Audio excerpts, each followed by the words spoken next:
Good day, Raiders. We are looking at 1 Samuel chapter 3, verse 15, and Samuel just does not wish to be the bearer of bad news, and is feeling he's between a rock and a hard place. God has given Samuel truth, and Samuel must figure out what to do with it. This is our dilemma, and we need to figure it out. And Mr. Chambers once again is saying the greatest resource we have is to take it to God. The greatest resource we have is to loosen up and have a dialogue with God. And that's a wonderful thing, but it's not instinctive for us, because we revere our Father in heaven, and so we hesitate. We reserve the nature of the relationship for that of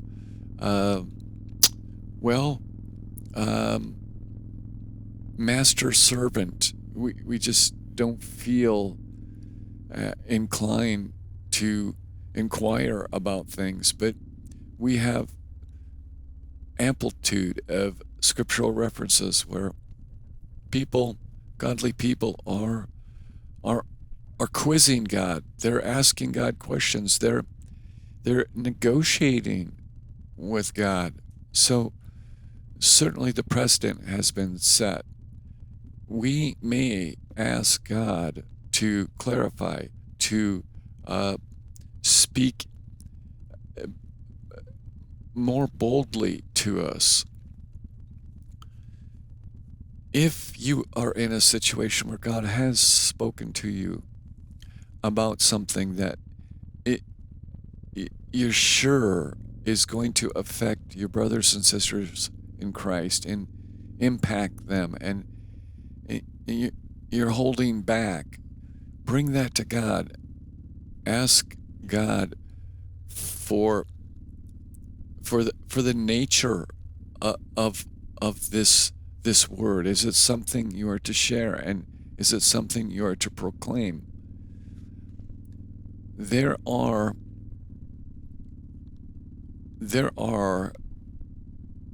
times when the whole of the body is just out of sync, and God needs the word to get out that we have created. Let's say for worship service, for Sunday service, we have turned it into a production, and God is not at all pleased with it.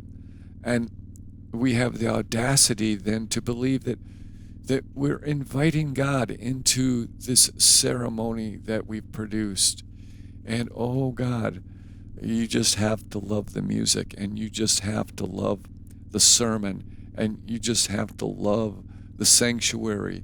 Oh God, come, we've created this all for you. And God is saying, it is not the building, it is not the program, it is your hearts that call me, and your hearts are in the wrong place. It is not about the ceremony. It is about your relationship with me. And so we need to hear that word. And if God gives that word to somebody, and that somebody chooses not to speak it in the manner God has called them to, perhaps they just withdraw, and that's their solution. They're not going to attend worship service. They're not going to be a part of that, because it is not pleasing to God. But they're also not going to inform others. they're going to be passive about it and hope that God sends the message to somebody else. I don't know. But the idea is that we have to proclaim the word, the truth that God gives us. Till we write again.